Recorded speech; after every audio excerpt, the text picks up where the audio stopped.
Senhores telespectadores, este programa de hoje é sobre o concelho de Albergaria a Velha. Curioso este nome porque a terra está muito longe de ser velha. Pelo contrário, é uma povoação jovem, recente, progressiva. Bom, mas há uma forte razão para que se chame Albergaria a Velha. O que é velha não é a terra, o que era velha era uma albergaria que aqui se fez, mas eu vou-lhes falar nisso daqui a pouco. A Albergaria Velha é um concelho que está bem no centro do país. Olhem, deste ponto em que eu estou até a entrada do Porto são 50 km e para aquele lado até a entrada de Coimbra são outros 50 km. Bom, portanto, é realmente um ponto. Aqui pode-se dizer que se encontram o norte e o sul. O norte visigótico, o norte da Conquista, o norte dos fidalgos e o sul das grandes ordens, o sul do trigo, o sul do cereal. Bom, era nesta região que se encontravam as duas metades de Portugal. Também por outro lado um entroncamento, aqui passava a Estrada Real, a antiga Estrada Real passava aqui, e daí que aqui se tenha estabelecido sempre o núcleo de população de certo modo importante. O concelho só aparece propriamente como cabeça de concelho, é novo, aparece em 1834, já depois da Guerra Civil dos Liberais, e é até curioso porque aparece. É aquele valente Coronel Torres, que esteve na Serra do Pilar e a cuja força se deve que o Porto se tenha podido aguentar. Esse homem estava grato aqui a umas pessoas aqui da Albergaria pela valentia que tinham mostrado no combate aqui da Ponte do Voga. É um combate também, talvez lhes fale nisso ainda hoje, um combate um bocado triste. Estava-lhes grato e para mostrar o seu reconhecimento fez aqui deste pequeno lugar a sede de um pequeno concelho. Esse pequeno concelho depois foi aglutinando umas outras freguesias à volta. Bom, e hoje é um concelho importante, tem 158 km², tem 27 mil habitantes e isto representa uma população importante. 27 mil habitantes em 158 km é uma densidade muito considerável, até porque 70% do concelho é área florestal. Área florestal com umas proteções, uma é reserva disto, outra é reserva daquilo, não se pode lá fazer nada, enfim. E isso, por um lado, é um bem, porque de facto protege a natureza, e aqui é verdade que muita gente ainda vive dos recursos florestais, é verdade aqui, embora esses recursos, a palavra floresta é uma linda palavra, a gente pensa em floresta. Bom, aqui a floresta é sobretudo eucaliptal. E o eucalipto é uma árvore exótica, vem lá da Austrália, é uma árvore que não enriquece coisa nenhuma. Bom, mas em todo caso é área florestal. Pois nesses 70% de floresta, só o resto é que realmente é área rural, é área habitável. Tem 8 freguesias, das quais 3 são vilas importantes, e sobretudo é uma terra a andar para a frente. Aqui não há desânimo. Há um parque industrial extremamente rico, com perto de 300 pequenas empresas, pequenas ou grandes, tudo, onde trabalham mais de 3 mil pessoas. Aqui não há desemprego. É claro, não há desemprego para quem aprendeu a trabalhar. Isso é uma lição muito curiosa. Quem não sabe fazer nada, de facto, aqui tem dificuldade em desempregar. Agora, quem tem qualquer qualificação técnica, quem tem uma especialização, isso há sempre trabalho. E isto é uma lição. É indispensável qualificar os portugueses com habilitações profissionais. Aqui o que é preciso é saber fazer qualquer coisa.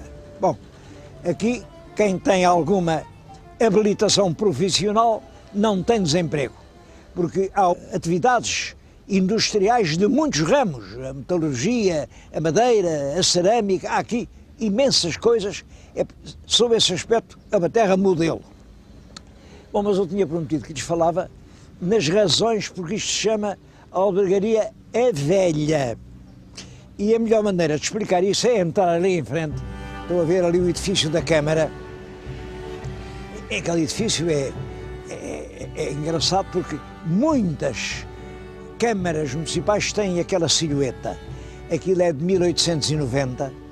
1890 é um período, é o reinado de Dom Carlos. Essa última década do século XIX é uma década muito progressiva, muito progressiva. Entre 1890 e 1900, o fim do século, é um tempo a andar para a frente. Por toda a parte se construiu, se fizeram estradas, se fizeram coisas. Bem, em toda a parte encontramos este tipo de câmara. Vamos lá dentro, quero-lhes mostrar uma pedra que lá está e uma pedra que conta muita coisa.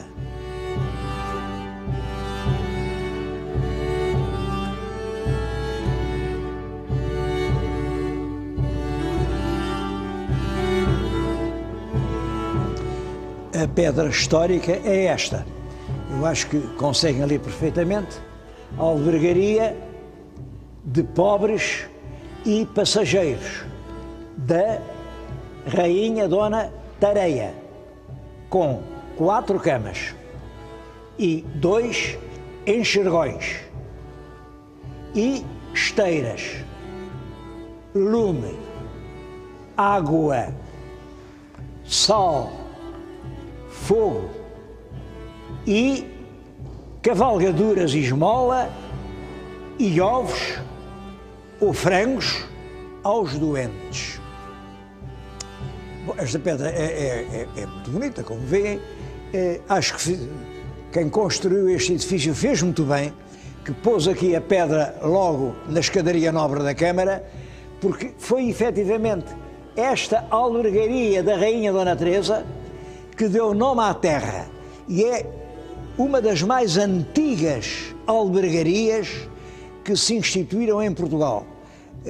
Nem sei se não seria a primeira. Há muitas. No dicionário do Américo Costa, que é uma bela obra, aparecem 50 lugares com o nome de albergaria. É claro que aqui perto, há um lugar chamado Albergaria a Nova. Esta, como era muito antiga, e em relação às que se fizeram depois, chamaram-lhe Albergaria a Velha. A Velha, mas durou muito tempo. É claro, tudo com o tempo passa e se gasta, e a certa altura deixou de ser uma albergaria, passou a ser um hospital real, e foi aí, nesse hospital real, que puseram esta pedra. Isto é uma pedra que eu suponho do século XVII. Puseram esta pedra com esta cruz. Isto já é um reclame, para fazer um reclame à grande albergaria dos pobres e passageiros. Enfim, isto é já do Hospital Real. E é quando o Hospital Real, enfim, se desmorona e que a pedra vem para aqui como uma relíquia que recorda esta instituição que foi verdadeira. É claro que, além deste documento, que já é, portanto, do século XVII, há outro muito mais importante, que eu lhes vou mostrar. Vou mostrar uma reprodução, claro. Uma preciosidade destas está na Torre do Tombo. É o pergaminho pelo qual a Condessa Dona Teresa, Condessa Rainha, como ela se intitulava, que é a mãe do Dom Afonso Henriques, esta aqui, esta Dona Tareia, isto é a mãe do nosso primeiro rei.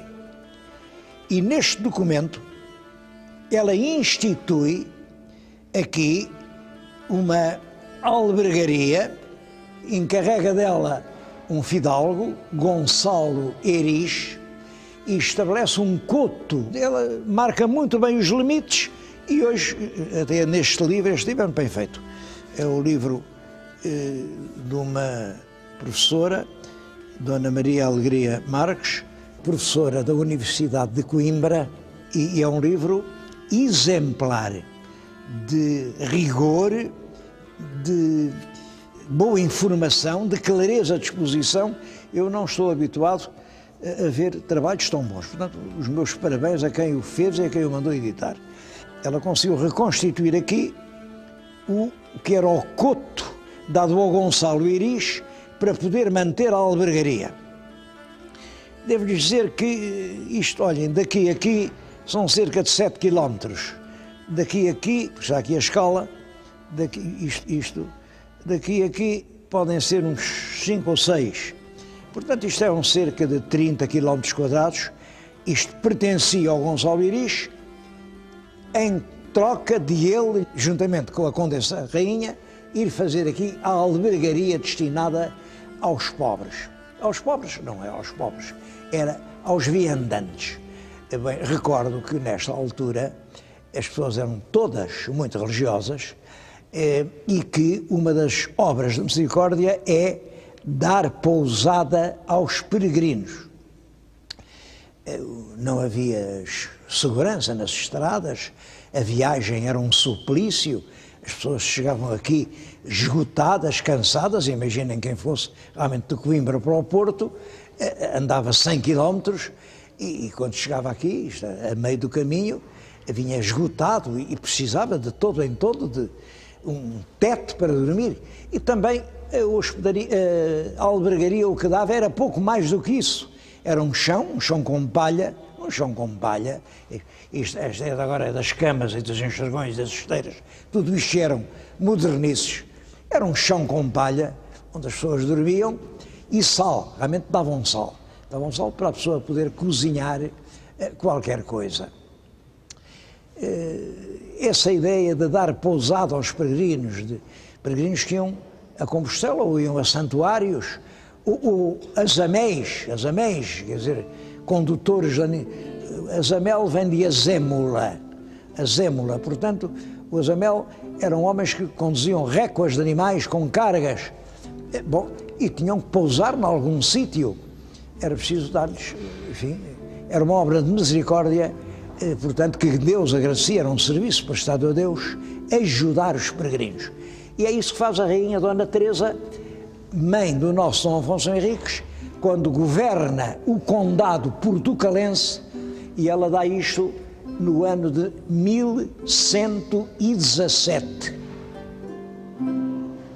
É importante ver isto, a Condessa Dona Teresa, em 1117, a Condessa Dona Teresa já está viúva, como sabem, ela era filha do rei de Leão e Castela e imperador Afonso VI,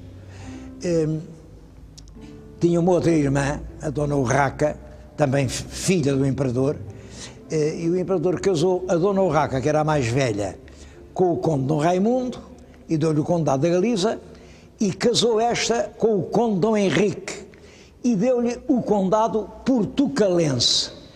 É muito importante isso do condado portucalense, porque ele juntou a terra de Portugal. Portugal é aquela terra, olha, tinha talvez o centro em Guimarães, aquela terra para norte do Douro. Juntou isso com o condado de Colimbricense, que tinha o centro em Coimbra. São esses dois condados, essas duas terras, não eram condados, eram terras. Essas duas terras formam um condado. É esse condado que depois, habilmente administrado e conduzido pelo Dom Afonso Henriques, que era de facto um diplomata e um político extremamente lúcido e astucioso, conseguiu transformar o condado em reino. Bom, e é este reino, é o reino que hoje é este país independente que nós hoje somos. Portanto, vê-se a Condessa a tentar estabelecer a ordem, porque ela diz aqui, este documento é muito interessante. Ela aqui diz que neste ponto onde ela vai fundar esta albergaria, é curioso, está aqui ela provavelmente não saberia escrever, porque assinava assim, esta cruz com estes bicos, isto é que era o sinal com que ela assinava o seu nome. A Condessa Rainha Dona Teresa, mãe do nosso Dom Afonso Henriques, assinava assim. Diz ela que era neste sítio que matavam e roubavam as pessoas. Isto eram matas intensas, ainda com ursos, ela fala aqui nos ursos. Até quem caçasse um urso era obrigado a dar ao senhor da terra as mãos do urso. Quem caçasse um gamo era obrigado a dar ao senhor da terra as costas do gamo, quer dizer, queria realmente um coto aqui com muitos direitos do senhor da terra, e a terra era um coto muito grande, muito grande.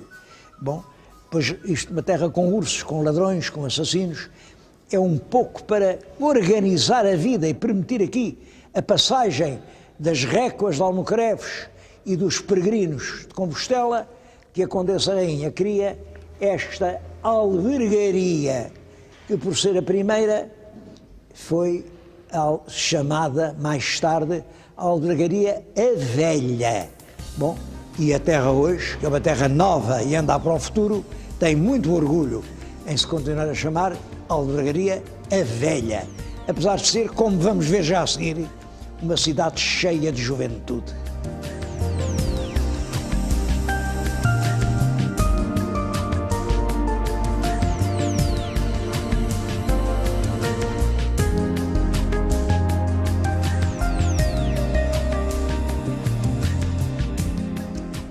Esta zona industrial é uma segunda albergaria. Tem 150 hectares, estão aqui sediadas mais de 300 empresas que ocupam, como já disse, 3.000 pessoas. Empresas de metalurgia, de metalomecânica, de moldes, de plástico, de transportes, de fabricação de papel, de fundição, de cerâmica, de pavimentos, de tudo, de todo um pouco. Bom, e 300 empresas e não são mais, porque não há espaço. Não há espaço. Se virem lá ao fundo, há uma grande mata de eucaliptais. Se olharem para aquele lado, há outra grande mata de eucaliptais, mas aquilo são coletes de forças. O PDM não permite que se arranquem os eucaliptos para fazer uma fábrica. Há muitos pedidos de fábricas que virem aqui para esta zona industrial, mas a Câmara não pode autorizar porque o PDM está a funcionar como um colete de forças. Esta imagem traz-me ao espírito uma coisa que me fazia muita impressão quando eu era pequenino. Eu era pequenino e havia em Lisboa, já nessa altura, muitos chineses e muitas chinesas. Só que as chinesas dessa altura não eram como as de agora.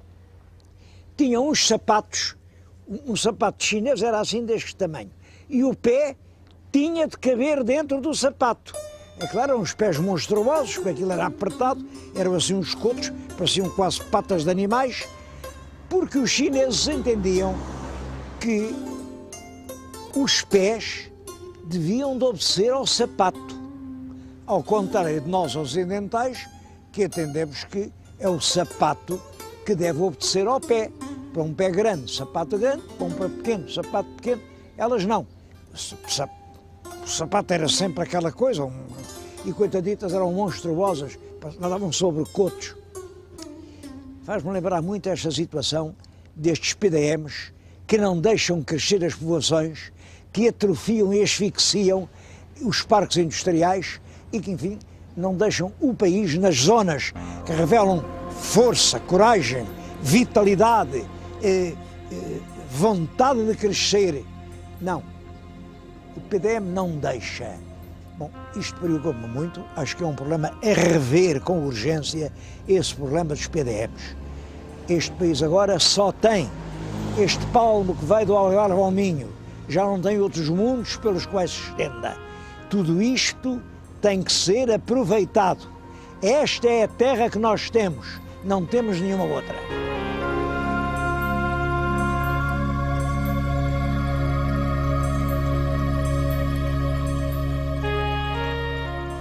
Das localidades mais curiosas do concelho é esta vila de Angeja. Bom, ficou célebre na história o Marquês de Angeja. Tudo o que resta dele aqui na vila é aquela pedra de armas que estão a ver, é as armas dos Noronhas. Estes Marqueses de Angeja eram da família de Noronha. E dos Noronhas, de cepa real, do Conde de Guigon, eram dessa gente. Os Marqueses de Angeja foram notáveis sobretudo por isto. Quando caiu o Marquês de Pombal, foi substituído por um Marquês de Angeja. Marquês de Angeja, que era um homem prudente, atilado, durante o tempo de Pombal, conseguiu escapar às perseguições. Pombal até julgava que o Marquês era admirador dele e servidor dele, tinha-se mostrado sempre muito admirador, muito atento, venerador e obrigado.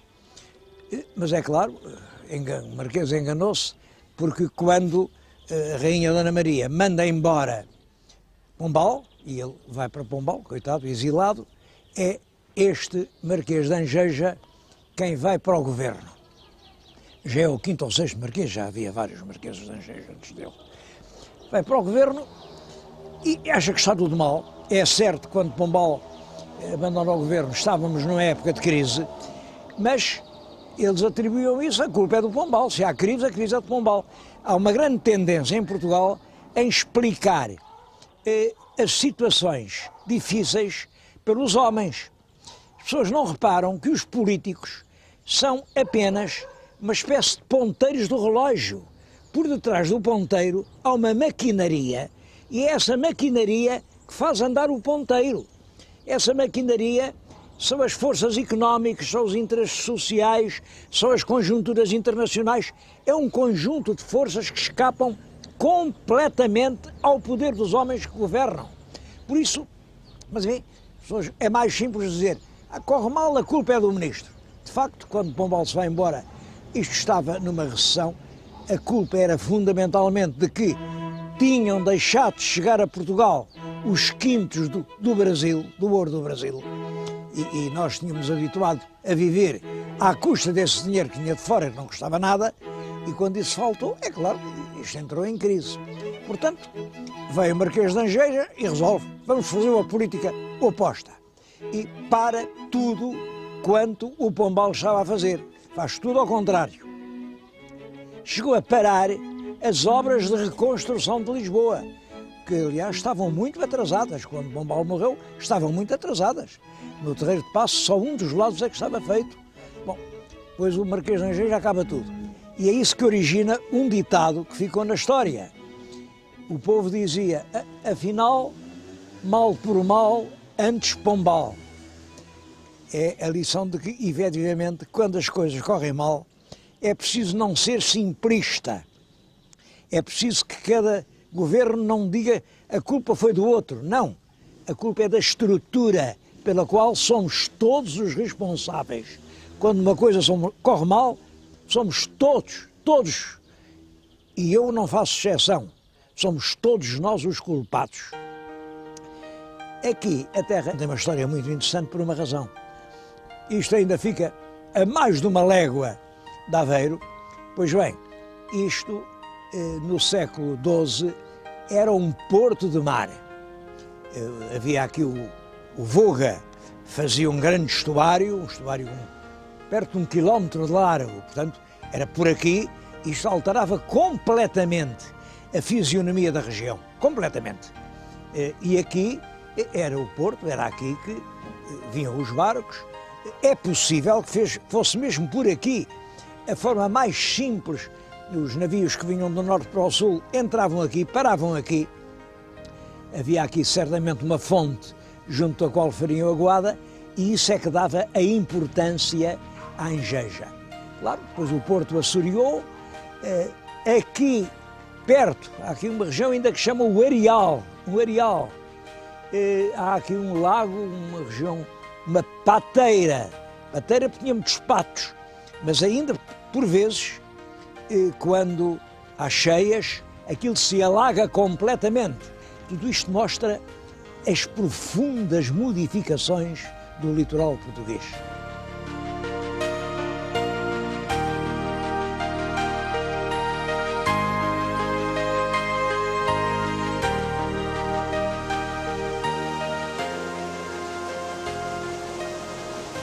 Passa no concelho o rio Voga e muitos ribeiros que vão dar ao Voga e muitos regatos que vão dar aos ribeiros e muitas linhas de água que vão dar aos regatos. Bom, e tudo isso fez surgir um elevadíssimo número de moinhos. Aqui no concelho há 350 moinhos, mas claro, na sua grande maioria estão parados, mas alguns ainda funcionam, como este. Fizeram aqui do concelho a grande região da moagem dos cereais aqui de toda esta região da beira litoral. É claro, a farinha fez muitos tipos de pão, um pão saboroso, muitos padeiros, e a imigração que daqui foi para a América do Sul é principalmente padeiros. Eu, quando estive na Venezuela, encontrei muita gente daqui e eram realmente industriais de padaria.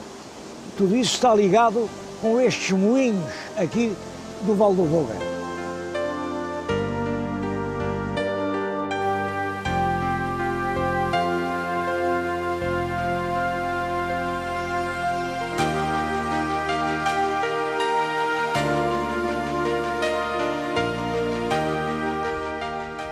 Mas aqui em Albergaria há muito mais que ver. Acho que todas as aldeias, cabeças das freguesias, merecem uma visita. Todas têm curiosidades. Eu agora estou a falar aqui junto do Rio Voga, do Baixo Voga. Esta região é um encanto, como aliás estão a ver. Se virem bem ao fundo do rio está uma estacaria. Bom, é para apanhar lampreias. É um dos grandes atrativos da região, é a lampreia do Voga.